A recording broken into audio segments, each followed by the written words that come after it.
ഇത് നമ്മളെ soya chunks കൊണ്ടുള്ള ഒരു കറിയുടെ റെസിപ്പിയാണ് ചെയ്യാൻ വേണ്ടിയിട്ട് പോകുന്നത്. അപ്പോൾ ഞാൻ ഇതിന് മുമ്പ് സോയ ചങ്ക്സ് വെച്ചിട്ട് വേറെയും പലതരത്തിലുള്ള കറികളുടെ റെസിപ്പികളൊക്കെ ഞാൻ അപ്ലോഡ് ചെയ്തിട്ടുണ്ട്. അതൊക്കെ നിങ്ങൾ കുറേ പേരൊക്കെ ട്രൈ ചെയ്ത് നോക്കിയിട്ട് നല്ല ടേസ്റ്റ് ഉണ്ടായെന്ന് പറഞ്ഞു. അപ്പോൾ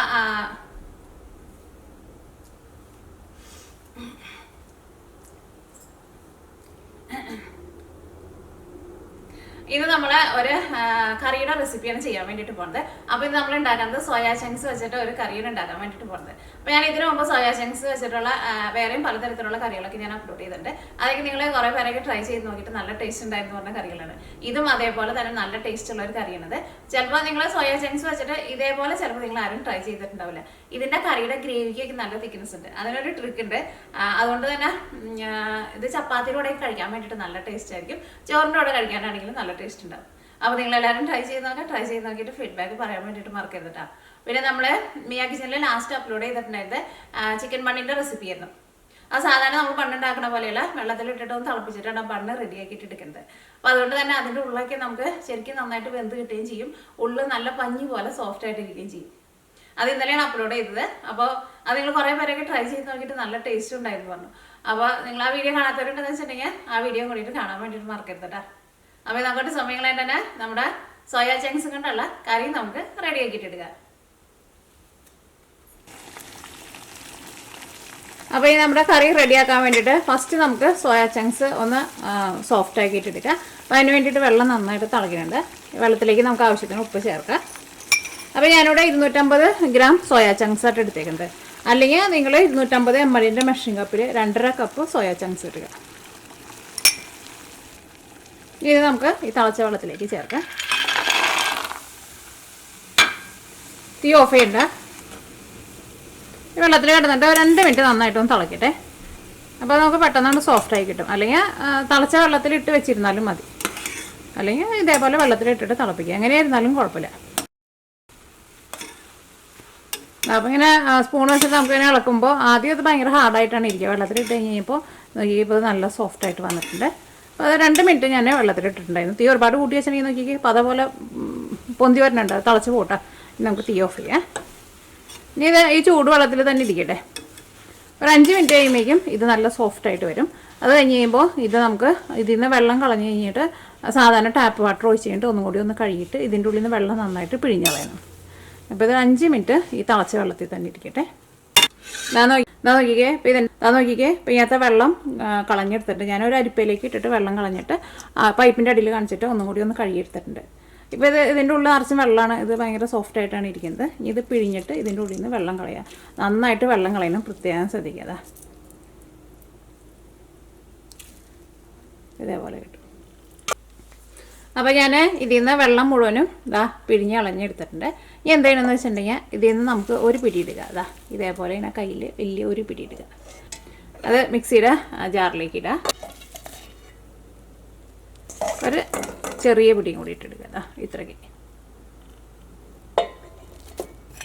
ഇത് നമുക്ക് മിക്സിയിലിട്ടിട്ട് ഒന്ന് കറക്കിയിട്ട് എടുക്കുക. ബാക്കി നോക്കിക്കേ ഇത് അത്രയുണ്ട്. അപ്പോൾ നമ്മൾ എടുത്തേക്കണേന്ന് ഒരു 1/4 ഭാഗമാണ് ഞാൻ എടുത്തേക്കുന്നത്.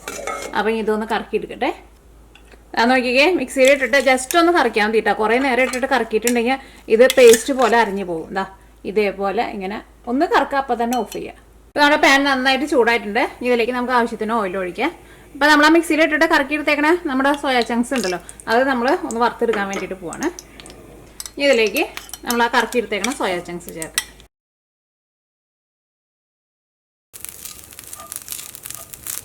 നന്നായിട്ട് മൊരിയണം കേട്ടോ.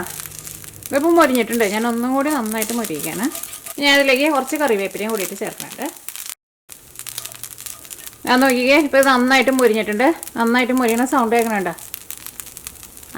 ഇതേപോലെ ഇങ്ങനെ വരണം. ഇനി നമുക്ക് തീ ഓഫ് ചെയ്യാം. കാരണം ഇത് നന്നായിട്ട് മുരിഞ്ഞാൽ മാത്രമേ ഇതിൻ്റെ ഫ്ലേവർ നമുക്ക് കറിയിലിടുമ്പോൾ ശരിക്കും കിട്ടുള്ളൂ. അപ്പോൾ ഇതേപോലെ നന്നായിട്ട് മുരിയണം. നമ്മൾ ഇതേപോലെ ഇങ്ങനെ വറുത്തെടുത്തിട്ടുണ്ട്. അപ്പോൾ ഇനി ഇതാണ്ട് നീക്കി വയ്ക്കുക. ഇനി ഞാൻ ഇതിലേക്ക് കുറച്ച് തേങ്ങയും കൂടിയിട്ട് വറുത്തെടുക്കുന്നുണ്ട്. ഇത്രയ്ക്ക് തേങ്ങ, ഒരു പിടി തേങ്ങ, ഒരുപാട് തേങ്ങയൊന്നും ആവശ്യമില്ല. ഇത്രയ്ക്ക് തേങ്ങ. ഈ തേങ്ങ നന്നായിട്ടൊന്ന് മുരിഞ്ഞ് വരട്ടെ. അപ്പോൾ നമ്മുടെ തേങ്ങ മുരിഞ്ഞ് തുടങ്ങിയിട്ടുണ്ട്. ഒന്നും കൂടി നല്ലൊരു കളറാവട്ടെ. ഇപ്പം ഞാൻ ഇതിലേക്ക് മസാലപ്പൊടികളൊന്നും ചേർക്കണില്ല കേട്ടോ. ഈ തേങ്ങ മാത്രമാണ് വറുത്തിട്ട് എടുക്കുന്നത്. മസാലപ്പൊടികളൊക്കെ നമുക്ക് ഈ കറിയിലേക്കുള്ള മസാല നമ്മൾ റെഡിയാക്കില്ല, ആ സമയത്ത് ചേർക്കാം. ഇപ്പോൾ നമുക്ക് തേങ്ങ മാത്രം ഇതേപോലെ വറുത്തെടുത്തിട്ട് ഈ തേങ്ങ നമുക്ക് കുറച്ച് വെള്ളം ഒഴിച്ചിട്ട്, ഇത് വളരെ കുറച്ച് തേങ്ങയല്ലേ ഉള്ളൂ, അപ്പോൾ ഇച്ചിരി വെള്ളം ഒഴിച്ചിട്ട് തേങ്ങ നല്ല പേസ്റ്റ് പോലെ അരച്ചിട്ടെടുക്കാം. പ്രത്യേകം ശ്രദ്ധിക്കുക, വെള്ളം എങ്ങാനും കൂടുതൽ ഒഴിച്ചിട്ടുണ്ടെന്ന് വെച്ചിട്ടുണ്ടെങ്കിൽ ഇത് വളരെ കുറച്ച് തേങ്ങയുള്ളൂ, തേങ്ങ അരിഞ്ഞ് കിട്ടില്ല. ഫസ്റ്റ് മിക്സിയുടെ ജാറിലിട്ടിട്ട് ജസ്റ്റ് ഒന്ന് കറക്കിയിട്ടെടുക്കുക, അപ്പോൾ തന്നെ നന്നായിട്ട് പൊടിയും. അത് കഴിഞ്ഞിട്ട് ഒരു 2-3 ടേബിൾ സ്പൂൺ വെള്ളം ആവശ്യമുണ്ടാവുള്ളൂ ഇത്രയ്ക്ക് തേങ്ങ വറുത്തെടുക്കാൻ വേണ്ടിയിട്ട്. ഇത് നല്ല പേസ്റ്റ് പോലെ അരച്ചിട്ടെടുക്കാം. നമ്മുടെ തേങ്ങ നന്നായിട്ട് മുരിഞ്ഞിട്ടുണ്ട്, ഇതേപോലെ നന്നായിട്ട് മുരിഞ്ഞ് വരണം. ഇത് നമുക്ക് പാനിൽ നിന്നെടുത്ത് മാറ്റാം. വേണ്ടിയിട്ട് ഇതേപോലത്തെ 2 വലിയ തക്കാളി ഞാൻ മിക്സിയിലിട്ടിട്ടൊന്ന് അരച്ചെടുക്കുന്നുണ്ട്. അപ്പോൾ ഈ നമ്മൾ കറി റെഡിയാക്കാൻ വേണ്ടിയിട്ട് പോകട്ടോ. അപ്പോൾ അതിന് വേണ്ടിയിട്ട് നമ്മുടെ പാനിലേക്ക് നമുക്ക് ആവശ്യത്തിന് ഓയിൽ ഒഴിക്കാം. അത് നമുക്ക് ഇഷ്ടമുള്ള ടൈപ്പ് ഓയിൽ ഒഴിക്കാം. അപ്പോൾ നമ്മുടെ ഓയിൽ നന്നായിട്ട് ചൂടായിട്ടുണ്ട്. ഇനി ഇതിലേക്ക് 3/4 ടേബിൾ സ്പൂൺ കടുക് ചേർക്കാം. അപ്പോൾ കടുക് പൊട്ടിയിട്ടുണ്ട്. ഇതിലേക്ക് ചെറിയ ജീരകം ഇത്രയ്ക്കാണ് ചേർക്കുന്നത്, ഒരു 2 നുള്ളു ചെറിയ ജീരകം. ഈ ജീരകം നന്നായിട്ട് മുരിയിട്ട് തീ നന്നായിട്ട് കുറച്ച് വയ്ക്കാം. ഇതിലേക്ക് ചേർക്കാൻ വേണ്ടിയിട്ട് ഞാനിവിടെ ഒരു ചെറിയൊരു സവോള നല്ല പൊടിയായിട്ട് കട്ട് ചെയ്തിട്ട് എടുത്തിട്ടുണ്ട്. പിന്നെ ഒരു 6 വലിയ വെളുത്തുള്ളിയും ഒരു വലിയ കഷ്ണം ഇഞ്ചി നല്ല പൊടിയായിട്ട് കട്ട് ചെയ്തിട്ട് എടുത്തത്. പിന്നെ പച്ചമുളക് നിങ്ങളുടെ എരിവിനനുസരിച്ചിട്ട് ചേർക്കാം.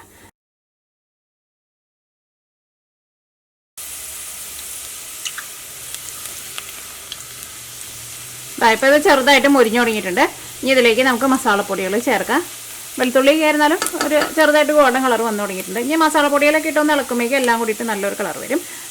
മഞ്ഞൾപ്പൊടി ഞാനിതിലേക്ക് 1/4 ടേബിൾ സ്പൂണാണ് ചേർക്കുന്നത്. ഈ മഞ്ഞൾപ്പൊടി ഇതിനകത്ത് കിടന്നിട്ട് നന്നായിട്ട് മുരിയിട്ട് തീ നന്നായിട്ട് കുറച്ച് വയ്ക്കുക, കാരണം നമ്മുടെ ഇഞ്ചിയും വെളുത്തുള്ളിയും സവോളയൊക്കെ നന്നായിട്ട് മുരിഞ്ഞിട്ട് ഇരിക്കുന്നത്. അപ്പോൾ മസാലപ്പൊടികൾ പെട്ടെന്ന് കരിഞ്ഞ് പോട്ടോ, തീ കുറച്ച് വെച്ചില്ല എന്നുണ്ടെങ്കിൽ. അപ്പോൾ മഞ്ഞൾപ്പൊടി ഇതിനകത്ത് കിടന്നിട്ട് നന്നായിട്ട് മുരിഞ്ഞിട്ടുണ്ട്. ഇനി ഇതിലേക്ക് നമുക്ക് മല്ലിപ്പൊടി ചേർക്കാം. മല്ലിപ്പൊടി നോക്കിക്കേ, ഞാനിവിടെ ടേബിൾ സ്പൂണിൽ ഇതേപോലെ ഇങ്ങനെ നിറച്ചെടുക്കുന്നുണ്ട്. ഒരു 1/4 ടേബിൾ സ്പൂണിൽ ചേർക്കാം. 1.25 ടേബിൾ സ്പൂൺ മല്ലിപ്പൊടി. ഈ മല്ലിപ്പൊടി ഇതിനകത്ത് കിടന്നിട്ട് നന്നായിട്ട് മുരിഞ്ഞ് വരട്ടെ. തീ നന്നായിട്ട് കുറച്ച് വയ്ക്കുക, ലോ ഫ്ലെയിമിൽ വയ്ക്കുക. ഉള്ള പാനൊക്കെ എന്ന് വെച്ചിട്ടുണ്ടെങ്കിൽ നിങ്ങൾ വേണമെന്ന് വെച്ചിട്ടുണ്ടെങ്കിൽ തീ ഓഫ് ചെയ്ത് വെച്ചോ, കാരണം ആ പാൻ്റെ ചൂടുകൊണ്ട് തന്നെ ഈ മസാലപ്പൊടികൾ നന്നായിട്ട് മുരിഞ്ഞോളൂ. അപ്പോൾ അവിടെ മല്ലിപ്പൊടി നന്നായിട്ട് മുരിഞ്ഞിട്ടുണ്ട്. ഇതിലേക്ക് നമുക്ക് മുളക് പൊടി ചേർക്കാം. മുളക് പൊടി ഞാനിതിലേക്ക് 1 ടേബിൾ സ്പൂണാണ് ചേർക്കുന്നത്, അല്ലെങ്കിൽ മുളക് പൊടി നിങ്ങളുടെ എരിവിനനുസരിച്ചിട്ട് ചേർക്കാം. മസാലപ്പൊടികൾ കരിഞ്ഞ് പോരുത്, പ്രത്യേകം ശ്രദ്ധിക്കുക, നമ്മുടെ കറിക്ക് ഒരു കൈപ്രസം വരും കേട്ടോ. നമ്മുടെ മസാലപ്പൊടികളെല്ലാവരും നന്നായിട്ട് മുരിഞ്ഞിട്ടുണ്ട്. ഇനി ഞാനിവിടെ 2 തക്കാളി കാണിച്ചില്ലേ, ആ തക്കാളി ഞാനിവിടെ മിക്സിയിലിട്ടിട്ട് അരച്ച് വെച്ചിട്ടുണ്ട്. ആ തക്കാളിയും കൂട്ടിയിട്ട് ഇതിലേക്ക് ചേർക്കാം. ഈ മിക്സിയുടെ ജാറ് കഴുകിയിട്ട് ഇതിലേക്ക് വെള്ളം ചേർക്കണ്ട. ഈ തക്കാളി നമുക്ക് ഫസ്റ്റ് നന്നായിട്ട് ഇതിൻ്റെ കൂടെ ഇട്ടിട്ട് നന്നായിട്ടൊന്ന് വേവിച്ചിട്ട് എടുക്കുക. ആ തക്കാളിയുടെ പച്ച ടേസ്റ്റ് പോട്ടെ.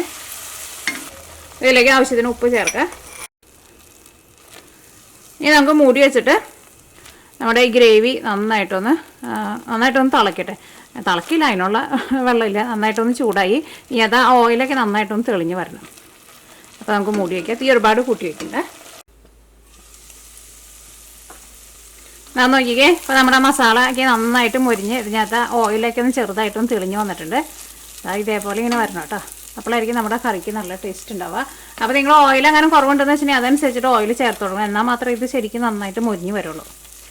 ഇനി ഇതിലേക്ക് നമ്മൾ വേവിച്ച് വെച്ചേക്കുന്നത് നമ്മുടെ സോയ ചങ്ക്സ് ഉണ്ടല്ലോ, അത് ചേർക്കുക. വറുത്ത് വെച്ചേക്കുന്നതല്ല കേട്ടോ ചേർക്കുന്നത്.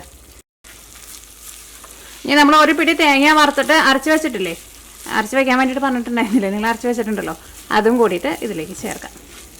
ഇത് നമ്മൾ വേറെ മസാല ഒന്നും ചേർത്തിട്ടുണ്ടായിരുന്നില്ല, അതുകൊണ്ടായിട്ട് ഇതിൻ്റെ കളർ ഇങ്ങനെ ഇരിക്കുന്നത്. ഇനി ഇതിലേക്ക് നമുക്ക് കുറച്ച് വെള്ളം കൂടിയും ചേർക്കാം. ഈ മിക്സിയുടെ ജാറിൽ ഒഴിച്ചിട്ട് കുറച്ച് വെള്ളം കൂടി ചേർക്കാം. ഇത് നന്നായിട്ട് കൂട്ടി വയ്ക്കുക. കുറച്ചും കൂടി വെള്ളം ചേർക്കുന്നുണ്ട്. ഇനി നിങ്ങൾ കറിയുടെ ടേസ്റ്റ് നോക്കിയിട്ട് ഇതിലേക്ക് ഉപ്പ് വേണമെന്ന് വെച്ചിട്ടുണ്ടെങ്കിൽ ഉപ്പ് ചേർക്കുക, ടേസ്റ്റ് നോട്ടെ. ഇനി നമുക്ക് മൂടി വെച്ചിട്ട് നമ്മുടെ കറി നന്നായിട്ടൊന്ന് തിളപ്പിക്കുക. കറി നന്നായിട്ട് തിളച്ച് കഴിഞ്ഞ് കഴിയുമ്പോൾ ഇതിലേക്ക് ഗരം മസാല ചേർക്കണം. പിന്നെ നമ്മൾ വറുത്ത് വെച്ചേക്കണം നമ്മുടെ സോയ ചങ്ക്സ് കുറച്ചുണ്ടല്ലോ, അതും കൂടിയിട്ട് ചേർക്കണം. അതിപ്പോൾ ചേർക്കണ്ട. ഒരു മീഡിയം ഫ്ലെയിമിൽ 10 മിനിറ്റ് മൂടി വെച്ചിട്ട് കറി നന്നായിട്ട് തിളപ്പിച്ചിട്ടുണ്ടായിരുന്നു.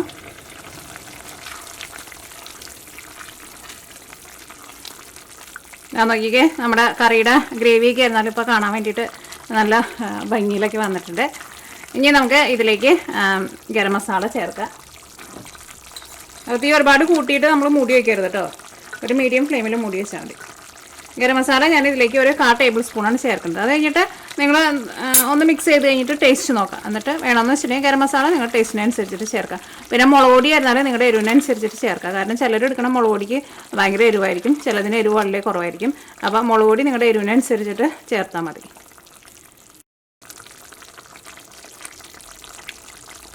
ഇതിലേക്ക് നമ്മൾ ആ തേങ്ങ കുറച്ച് വറുത്തിട്ട് അരച്ച് ചേർത്തില്ലേ, അതുകൊണ്ട് തന്നെ നല്ലൊരു ഫ്ലേവർ ഉണ്ട്. ഇങ്ങനെ കഴിക്കാനാണെങ്കിലും നല്ല ടേസ്റ്റ് ഉണ്ട്. ഇനി നമുക്ക് ഇതിലേക്ക് നമ്മൾ വറുത്ത് വെച്ചേക്കണ നമ്മുടെ സോയ വറുത്ത് വെച്ചിട്ടില്ലേ അതും കൂടിയിട്ട് ചേർക്കാം. അപ്പോൾ നമ്മുടെ കറിക്ക് ഗ്രേവിക്ക് കുറച്ചും കൂടി നല്ല തിക്നെസ്സും കുറച്ചും കൂടി നല്ല ടേസ്റ്റും കിട്ടും. ചപ്പാത്തിയുടെ കൂടെ കഴിക്കാൻ വേണ്ടിയിട്ട് സൂപ്പർ ടേസ്റ്റ് ആയിരിക്കും.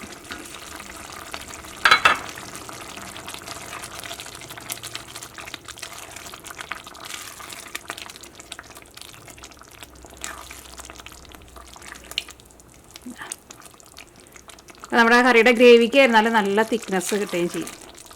ചപ്പാത്തിയുടെ കൂടെ കഴിക്കാൻ വേണ്ടിയിട്ട് നല്ല ടേസ്റ്റാണ്.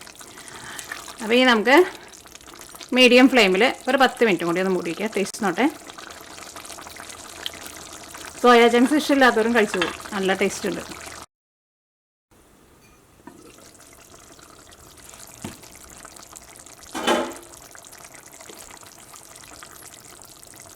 ഇപ്പോൾ നമ്മുടെ കറിയിൽ നോക്കിക്കേ, ഓയിലേക്കും ചെറുതായിട്ടൊന്ന് തെളിഞ്ഞ് വന്നിട്ടുണ്ട്. കറിയുടെ കളർ തന്നെ കാണാൻ വേണ്ടിയിട്ട് നല്ല ഭംഗിയാണ്. ഇതാ ചെറുതായിട്ടൊന്ന് കുറുകിയും വന്നിട്ടുണ്ട്. ഞാനൊരു സ്പൂൺ എടുക്കട്ടെ. സോയാ ചങ്ക്സൊക്കെ ആയിരുന്നാലും നല്ല സോഫ്റ്റായിട്ട് വന്നിട്ടുണ്ട്. കറിയുടെ ഗ്രേവിയൊക്കെ ആയിരുന്നാലും ചെറുതായിട്ടൊന്ന് തിക്കായിട്ട് വന്നിട്ടുണ്ട്. ചോറിൻ്റെ കൂടെ അല്ലെങ്കിൽ ചപ്പാത്തിയുടെ കൂടെയൊക്കെ കഴിക്കാനുള്ള ഒരു കൺസിസ്റ്റൻസിയിലാണ് നമ്മുടെ കറി വന്നേക്കുന്നത്. ഇപ്പോൾ കറി നോക്കിക്കേ, കണ്ട. ഇനി നമുക്ക് തീ ഓഫ് ചെയ്യാം. അപ്പോൾ നമ്മുടെ സോയാ ചങ്ക്സ് കറി റെഡി ആയിട്ടുണ്ട്. സൂപ്പർ കറി കേട്ടോ. ഈ കറി ഞാൻ ഫസ്റ്റ് വെക്കുന്നതാണ്. എനിക്കങ്ങനെ ഒരു ഐഡിയ തോന്നിയപ്പോൾ ഞാൻ വിചാരിച്ചു കറി വെച്ച് നോക്കാം. കറി നല്ലതാവുന്നതാണെന്ന് വെച്ചിട്ടുണ്ടെങ്കിൽ നിങ്ങളെ കാണിക്കാമെന്ന് വിചാരിച്ചു. പക്ഷേ ഞാൻ വിചാരിച്ചതിനേക്കാളും നല്ല ടേസ്റ്റിൽ വന്നിട്ടുണ്ട് കറി. നല്ല രസമുള്ള കറിയാണിത്. ഇതാ ഈ കറിയിൽ നമ്മൾ വറുത്ത് ചേർത്തില്ലേ, അതാണ് ഈ കറിയുടെ ടേസ്റ്റ്. അതുകൊണ്ട് തന്നെ ചപ്പാത്തി കൂടെ കഴിക്കാൻ വേണ്ടിയിട്ട് നല്ല ടേസ്റ്റ് ആയിരിക്കും. ഇതാ കഴിച്ചു നോട്ടെ. ഇങ്ങനെ മണക്കുമ്പോൾ തേങ്ങയുടെ മണമൊക്കെ വരുന്നുണ്ട്, നല്ല മണവും വരുന്നുണ്ട്. ടേസ്റ്റ് ഉണ്ട്. നിങ്ങൾക്ക് ഉറപ്പായിട്ട് നിങ്ങൾക്ക് എല്ലാവർക്കും നല്ല ഇഷ്ടം. സോയാ ചങ്ക്സ് ഇഷ്ടമില്ലാത്തവർക്കും ഈ കറി ഇതേപോലെ ഉണ്ടാക്കിയിട്ടുണ്ടെങ്കിൽ ഉറപ്പായിട്ട് നിങ്ങൾക്ക് ഇഷ്ടമാവും.